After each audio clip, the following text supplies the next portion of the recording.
Good evening and welcome to Tucker Carlson Tonight. So here's something we've been wondering about avidly. Why would one of the most famous news organizations in the world work so hard to kill one of the biggest news stories of the year? Of the many questions now emerging in the Harvey Weinstein scandal, that may be the greatest of all the mysteries. NBC News had this story months ago, brought to them by their former anchor, Ronan Farrow. The company not only turned the story down, they actively tried to suppress it. Farrow was barred from using an NBC crew to interview a Weinstein accuser on camera. That's the holy grail of a TV story. NBC News President Noah Oppenheim repeatedly intervened to keep that story off the air.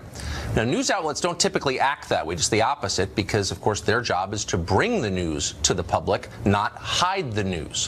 What happened in this case? Well, NBC News President Noah Oppenheim may be the key to that question.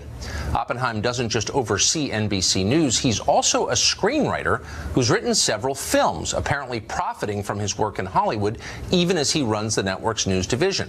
Screenwriters, of course, are dependent on film producers, of whom Harvey Weinstein was perhaps the most powerful of all. The conflict there is obvious. Did it affect how NBC treated this story? Lloyd Grove is editor-at-large for the Daily Beast. He's been closely covering NBC's role in the Weinstein scandal, and he joins us tonight.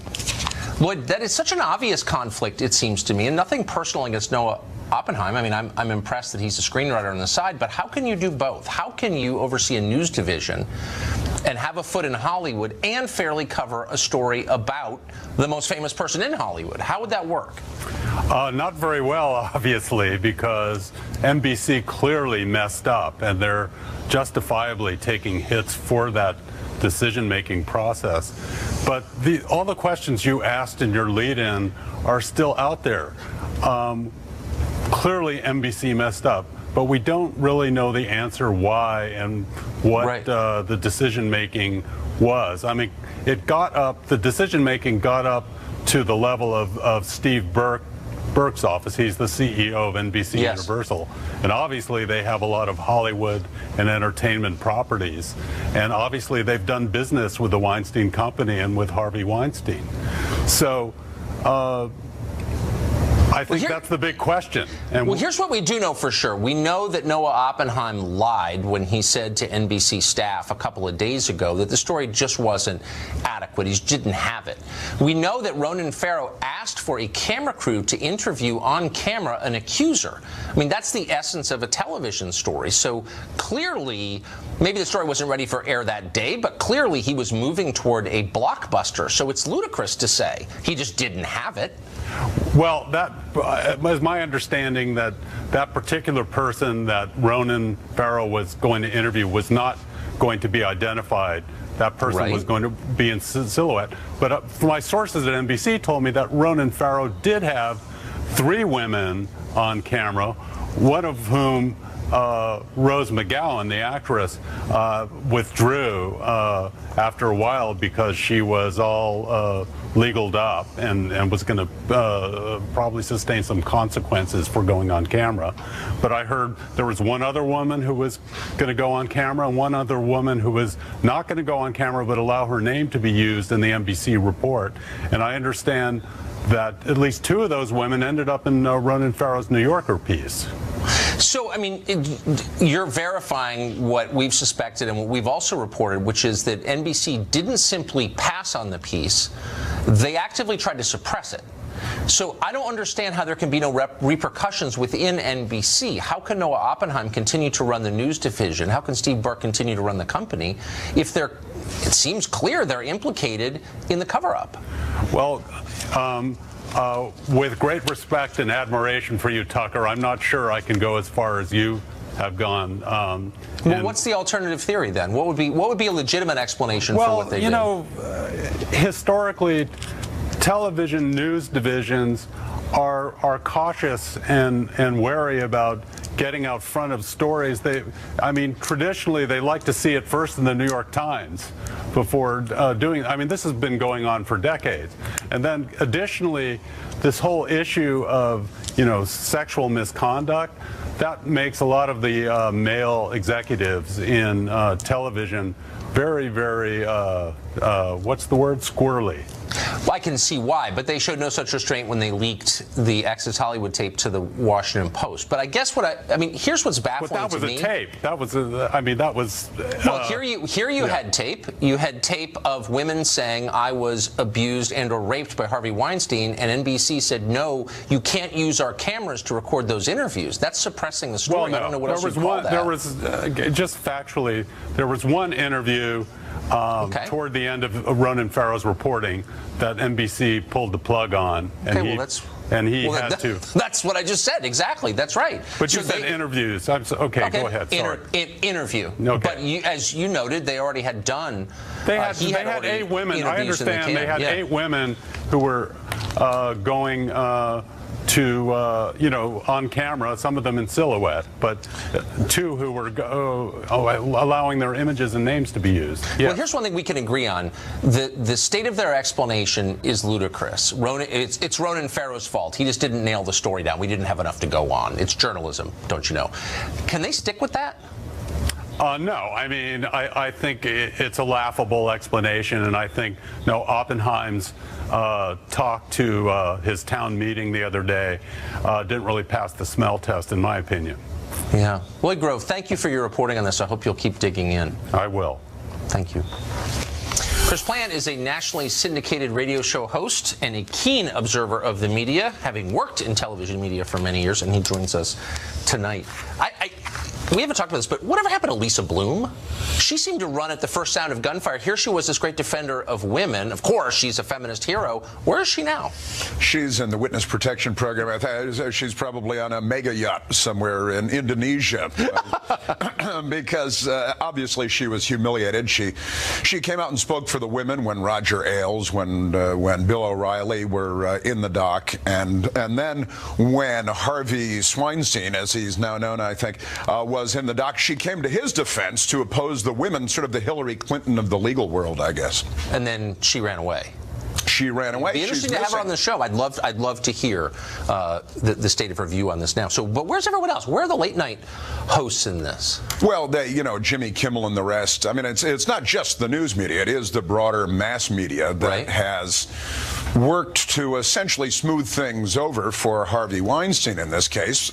I would suggest largely because of his association with the Democratic Party, and the news media and the mass media provide a protective cocoon for Hillary Clinton and Barack Obama and Chuck Schumer and all the other Democrats that have cozied up to Harvey Weinstein over the years, because it's impossible to believe that none of these people knew about this open secret that everyone has known about in Hollywood for decades, and in some cases finding out more recently, like Jane Fonda admitting that she found out a year ago, but she stayed silent and now she's ashamed of herself, not for betraying her country in the Vietnam War, but for not revealing the Harvey Weinstein secrets. And look, they have all known about it. It's been an open thing for years and years. All these people, you remember what a few years ago at Penn State, Joe Paterno and Jerry Sandusky, it was discovered that Jerry Sandusky was doing terrible things. It was suggested that Joe Paterno had been made aware of it years earlier. Yes. And that he didn't come out and speak clearly and in a loud voice about what he had heard in the way of murmurs. And it was declared that he was just as guilty as Jerry Sandusky, that his silence was complicity, that he was to some extent responsible for the assaults that Jerry Sandusky committed after Joe Paterno learned it. They tore down the bronze statue of Joe Paterno at Penn State like he was Saddam Hussein. For the crime of silence. And now we hear a different set of circumstances, but the same fact pattern. And we hear that the people that are now speaking up after the fact, after we've all learned about it, are heroes. They're, look, Jane Fonda is still a hero of the revolution and a feminist hero after remaining silent about Harvey Weinstein for more than a year after finding out about it. And she's not a standalone here by any stretch of the imagination. We've got producers, the studio heads. They've made jokes about it on 30 Rock. They made, years ago, they made jokes about it at the at the Oscars. McFarlane Cohen at the Oscars making jokes about it.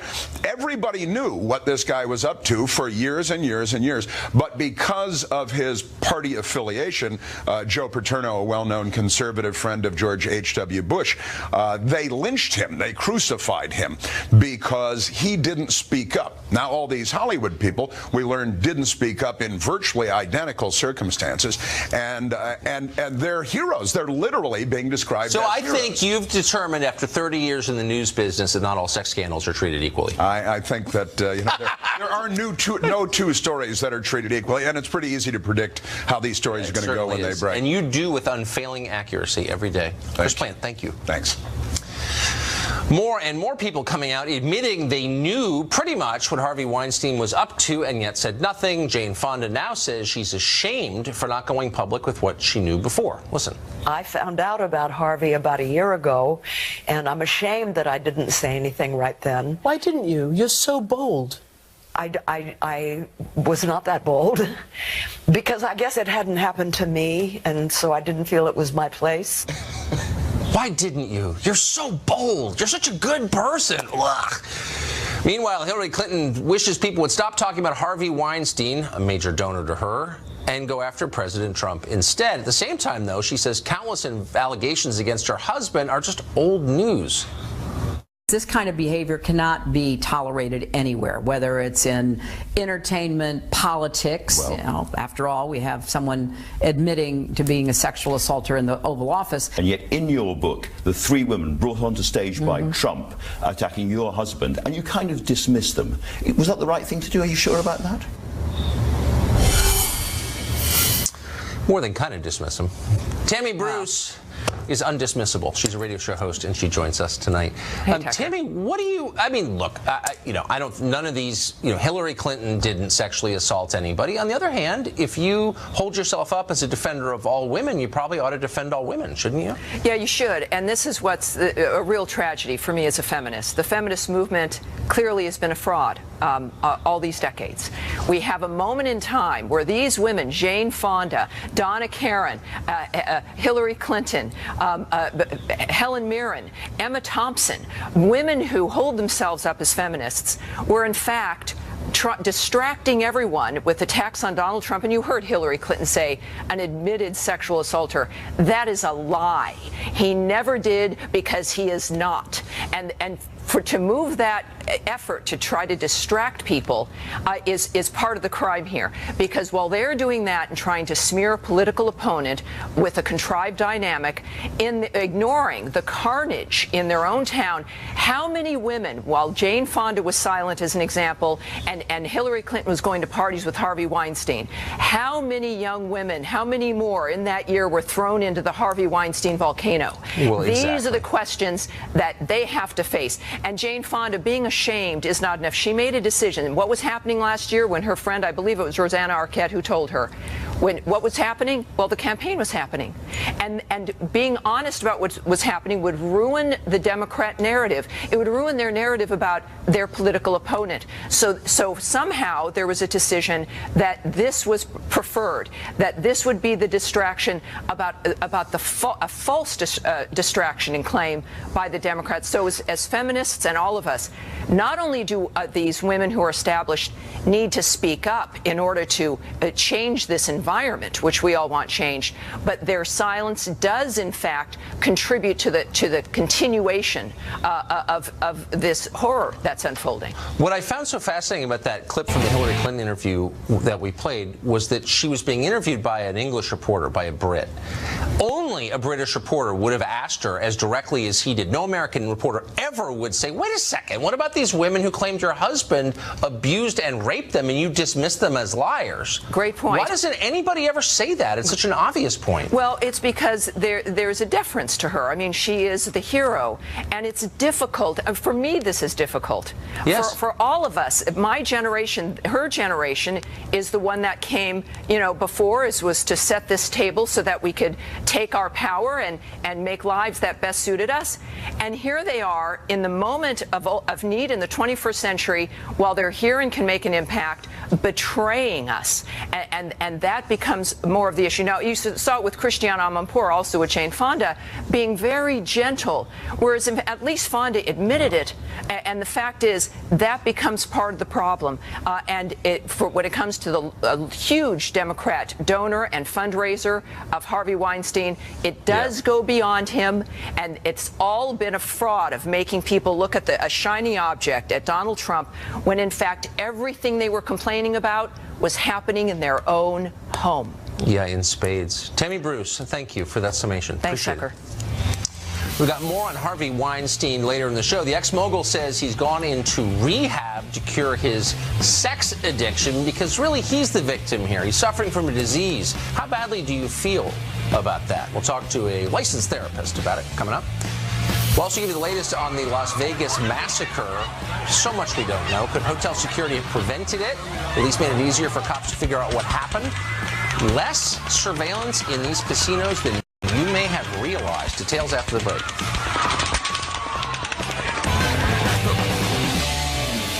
The mystery at the heart of the Las Vegas shooting becomes more baffling, maybe more upsetting with every passing day. Today, Vegas police stood by their modified narrative of what happened at Mandalay Bay, even though the hotel itself disputes that timeline. 9:59 is important. It wasn't inaccurate when I provided it to you. The circumstances associated with it is inaccurate. Okay? I am very well aware of the MGM statement provided yesterday. I agree with their statement. We have determined that Mr. Campos had encountered the barricaded door adjacent to the suspect's door at approximately 21:59. When you culminate that timeline associated from the initial 21:59 to the 22:05 timeline that we're still stand by as the initial volley of fire, Mr. Campos received his wounds in close proximity to 22:05. Meanwhile, the FBI says the motive for Stephen Paddock's rampage is still unknown. John Sheehan is a former Las Vegas Metro Police Sergeant. He's a SWAT officer, and he joins us tonight. John, thanks a lot for coming on. You bet, Tucker. Good to be with you. Still confused by the timeline, but more than that, I'm confused by why the timeline has changed, and in significant ways, not in ways that you'd think that any reporter would be able to verify quickly. Why is that, do you think? Well, I think if you go back to the original statements just post-shooting, Tucker, it's important for any police administrator, anyone giving a statement, to say this is what we know at this time. And you got to remember that we were in the infancy stages of that investigation here in Vegas at that time. You've got to collate and pull in all those sources of information to create an overarching timeline of exactly what happened. Now, that's going to include CCTV from Mandalay Bay. It's going to include their radio traffic, which is digitally recorded. It's going to include handwritten and typed logs by their security officers. And as those bits of information come in, they're added into that timeline along with all the other witnesses, iPhones, wristwatches, and then you build that overarching timeline. And that's what takes, the extra time. Well, they changed it after about a week. It also took them over a week to verify when he checked into the hotel. Again, that seems like something your average PI could do immediately. Why would that be hard? I have no idea, and it could be he entered under an assumed name. It could be they only looked as far back as his last reservation and maybe should have gone back a little farther than that. It sounds like maybe he jumped rooms. That's even a little bit unclear at this point in time. That all goes to the shooter's methodology and maybe trying to confuse investigators and confuse hotel staff as to exactly where he was. That is all still up in the air right now as far as we know. I'm sure you know a lot of people involved in the investigation, and I would never impugn their motives or character. I bet they're, getting 4 hours of sleep, working as hard as they possibly can. But from our perspective, just as Americans watching, it seems disorganized. It really does, at least in the way they're communicating. Well, I think you've got a glitch in the communication where it should have been articulated maybe better when there was that 6-minute gap. And I thought Sheriff Lombardo did an excellent job today at trying to clarify that. Now, the point is over these last 48 hours, Is that when the clarification came into effect, Tucker? We don't know that. Right. If I were the investigator, I wouldn't have interviewed Mr. Campos just once. I would have interviewed him several times and maybe even done a walkthrough interview of him on the floor to say, you did this at this time, and then what happened, and where did you go, and then try to time it out. As the days go on and it maybe becomes a little more clear and he's not so worked up over the incident and the trauma is farther and farther back, those items might become a little clearer. That's a possibility too. So I think we have to kind of go with what the witness statement was and use that as a clarification point here. All right. John, thanks for joining us tonight. Appreciate it. Sure. You bet, Tucker. One reason investigators are having trouble with the timeline, pinning it down precisely, is while the Mandalay Bay Hotel has a lot of cameras watching the casino floor, it turns out there aren't many in the hallways and probably none in the hotel rooms. Is that part of the problem? Brian Claypool is a lawyer. He was also an eyewitness to the Vegas attack. He was physically there, and he joins us tonight. Brian, give us just a recap of where you were when this happened. Yeah, Tucker, I was sitting in what's called the VIP section. It was the Neon Lounge. I was actually in the front row, so my seats were actually exposed to the shooter. Initially heard some sound like firecrackers. I looked up in the sky. I didn't see any lights or anything, so I got worried. I stared at Jason Aldean. He was singing. He kind of paused during his song. I got worried. I was staring right at him for a signal.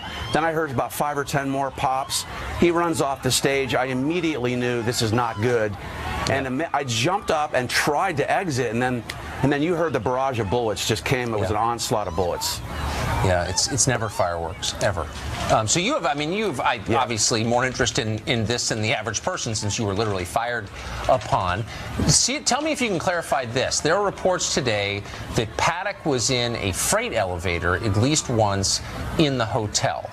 Is that true? Is it normal for guests to find their way into freight elevators? And why are there no cameras in freight elevators? I thought there were always cameras in elevators. Yeah, Tucker, you're raising a great point. It's absolutely not protocol for casino owners to allow guests to use service freight elevators. Let me make one thing clear, too, because I'm a survivor. I'm going to be representing some people in a case against the Mandalay Bay. And I will tell you, Tucker, everybody across this country has a personal stake in getting to the truth of the matter here. Why don't we have any transparency from the Mandalay Bay and MGM? You made a great point a few minutes ago. Where's the surveillance video of Paddock in the service freight elevator? Why don't we take a look at that? What was he carrying, for example, in that freight elevator? Why weren't there cameras in the hallway? Again, this is Las Vegas, not Pittsburgh or Domain, Iowa. This is a town where a lot of things happen in hallways and elevators. So, and then you have the issue. Well, wait, can I just answer your question? May I just answer your question? I mean, with respect, I think part of the reason they haven't released the video is because they're terrified of lawyers like you, because you're suing them and they don't want to release the video. Don't you think? Honestly. Yeah, but Tucker, if the truth of the matter is that Campos was shot upon just before Paddock starts shooting out to where I was sitting, if that information benefits the MGM, then why not release the digital record, the timestamp of that phone call that he makes down there? Why not, for example, release cell phone records? Why not, for example, here's another point. Why not release the dispatch? In other words, Mandalay Bay security gets the call from Campos. What does the Mandalay Bay do? That's going to be at the thrust of the lawsuit. So really quick, call their... Right. No, those are all fair questions, but I just want to know, if, as a factual matter, do you know if the hotel has given over all of its surveillance video to investigators? That I don't know. But what we will do, well, I'm sure they had to. I'm sure the investigators come in. They've got to cooperate in the investigation and turn it over. We will send what's called a preservation of evidence letter, which means you better keep all of that video surveillance and all the audio dispatch for the litigation. Right. Brian, thanks for joining us tonight. You bet. Thanks for having me, Tucker. Players are still protesting the national anthem at NFL games, and people who are unhappy about that are called bigots for some reason. Up next, we'll ask how respecting our nation's symbols became a racial issue when it's not inherently. Stay tuned. Protests during the national anthem continue in the National Football League, and they've even made appearances at other levels of football and in other sports. The protests are supposedly over issues of racial injustice, yet the target isn't any alleged perpetrators of that injustice.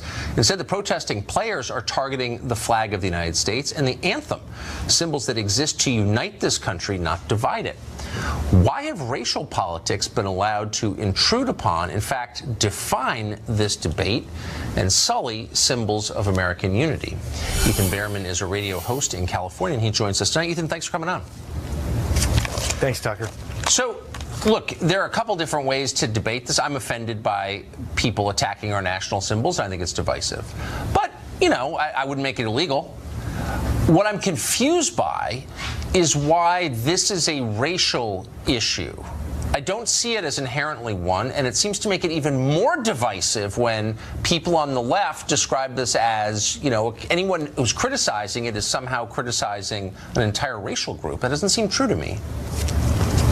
Well, it's a racial issue because it's racial oppression is what we're talking about. I don't even like the word race, but we're talking about ethnic oppression of black people in the United States that goes back for an extended period of time. I don't have to repeat the history for you. You're a well-educated man, Tucker. Right. So, but that's what they're bringing attention to, is the ongoing systemic oppression, and they're using the platform given to them, and they're doing it in a way like many have throughout human history that might be offensive to some, but it's to draw the attention to the problem and get that focus from everybody. Okay, yeah, I mean, it's hard, leaving aside the efficacy, I mean, it's hard to believe this is going to bring any justice to anyone ever, improve the life of anyone. Will you at least concede it's a little weird coming from the NFL, which is 70% African American, and where the average salary is almost $2 million? This must be the least oppressed group of people in human history. I mean, you at least admit that, right? Well, whether they specifically are oppressed or not, they are spokespeople, and they have the platform, and therefore they're using it. So their income aside, they have risen up. They are the ones who are able to speak for a community. Okay, but and that, you know, I don't think that's a crazy. I disagree with you, but at least it makes a kind of logical sense. But that's not what you're hearing from a lot of people on the left. So yesterday, Jesse Jackson described Colin Kaepernick, who's like, you know, would be the richest person in most American counties, as a martyr. How can a martyr to what? How could someone as powerful, wealthy, and celebrated as Colin Kaepernick be a martyr? Well, the martyr there is in his job. He has lost his job. He is much better than many other backup quarterbacks in the NFL, and no NFL owner will hire him right now, even though he's available. He's in great shape. He's a great quarterback because he has spoken up. This is actually throughout human history. I know. Wait, so do you think? Wait, so you agree? Wait, hold on. I don't think I can bear to hear Colin Kaepernick or any professional athlete compared to a character out of the Bible. I mean, come on now. Let's not go. That's too stupid. But are you saying you think that Colin Kaepernick is a martyr? I think if you put it in context of his job, obviously he hasn't lost his life in the traditional definition of martyr, but if we apply it like we do with the English language to different circumstances and analogies, in this case, he has lost his job for speaking up against oppression against black people through systemic means in this country. That is a form of a martyr. I guess, I mean, how would you feel if you were an actual oppressed person in this country or another country of any race or ethnicity, and you heard, you know, affluent leftists describe Colin Kaepernick, who's clearly like totally unoppressed, but in any traditional sense, described as a martyr? Wouldn't you feel a little insulted? Well, I mean, if I'm suffering on the street somewhere, being beaten by, you know, somebody for racial reasons because of who I am, because, you know, my skin color, I might look at that and go, but maybe I would also look at it and say, hey, he's speaking up. He's trying to help, of course, and he's lost his job for speaking up for me. I don't necessarily agree with you on that. Just really quick, just because I think it'll be amusing. Can you describe in specific terms how Colin Kaepernick is helping the oppressed of the world, like specifically? Well, he's not trying to help the oppressed of the world. That isn't what he came I'm sorry, I thought that's what he was. I thought that's why he was a martyr. No. Okay. Do you think that Colin Kaepernick's actions have reduced police brutality in this country, or conceivably could reduce police brutality in this country? I think it could conceivably, because we are talking about it, has brought attention to the issue, and there is a community of people who have suffered disproportionately for it, and we're talking about it. Maybe we can legislate some change by having the conversation. All right. Someday Colin Kaepernick's going to be on the $20 bill. Hopefully I'll be gone by then. Ethan, thank you for joining us. I appreciate it. Thanks, Tucker. Always good to talk to you. President Trump signaled today he's ready to abandon the Iran deal if it's not improved very soon. So what does that mean? What's the next move? Where will this lead us, if anywhere? We'll talk to a retired colonel who's thought a lot about it coming up. Plus, Harvey Weinstein, you may have heard, is in rehab, drinking Diet Coke and talking about himself. Is he there to fix his problems, or is it damage control with the benefit of room service? We'll talk to a psychotherapist about it coming up. President Obama's Iran deal seems to be on the brink of death. Today, President Trump announced his administration believes Iran is violating that deal. He says he'll cancel it outright if Congress doesn't strengthen it. I am directing my administration to work closely with Congress and our allies to address the deal's many serious flaws so that the Iranian regime can never threaten the world with nuclear weapons. In the event we are not able to reach a solution working with Congress and our allies, then the agreement will be terminated. Doug McGregor is a retired colonel. He's now executive vice president at Burke McGregor Group. He's the author of the book Margin of Victory: 5 Battles That Changed the Face of Modern War. Colonel McGregor, thanks for coming on. Sure. What does this mean, and where's it going from here?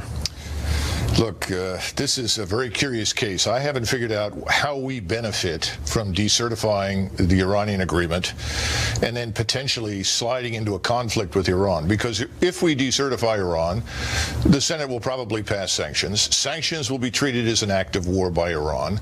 The Iranians will then say we have no further incentive to cooperate. They will double down on building nuclear warheads. They will probably get assistance this time from the Russians.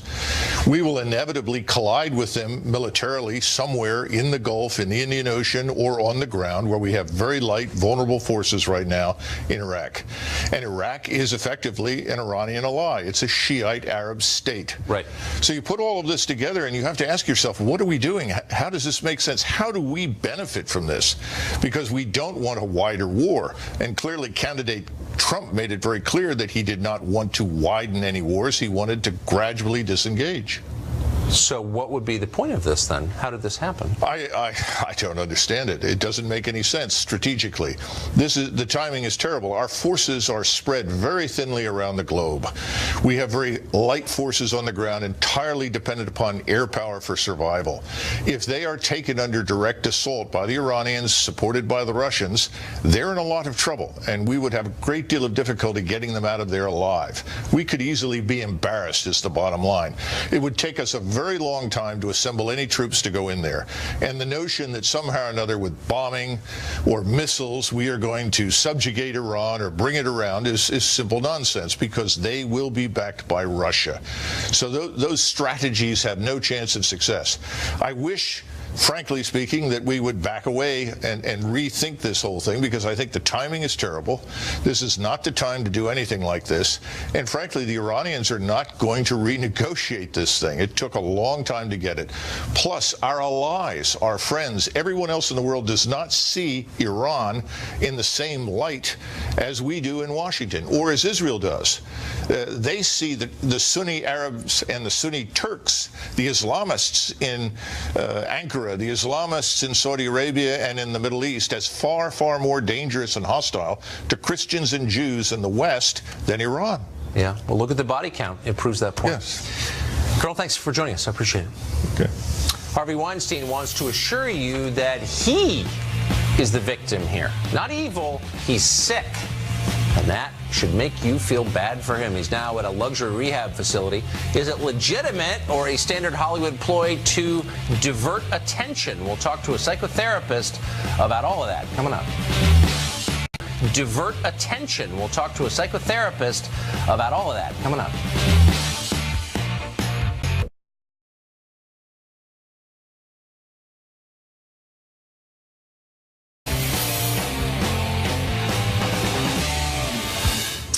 Shortly after his misdeeds were exposed, Harvey Weinstein played the favorite card of every cornered celebrity.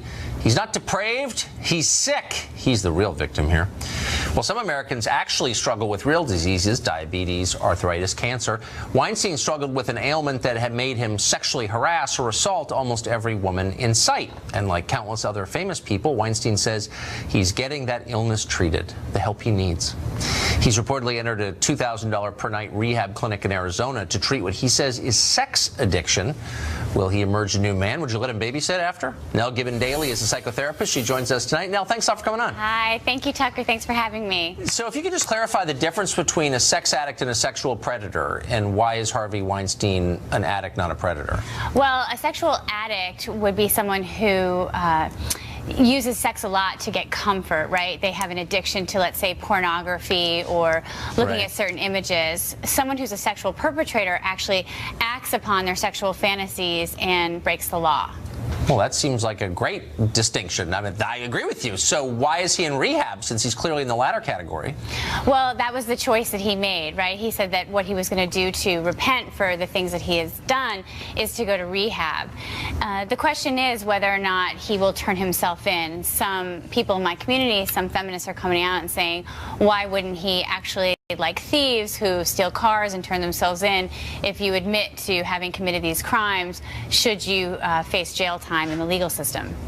So you said in order to repent, so it's kind of like buying an indulgence from the medieval church, like all is forgiven once you pay $2 grand a night to go to Santa Monica to talk about your problems in group therapy. I mean, that's kind of what it sounds like.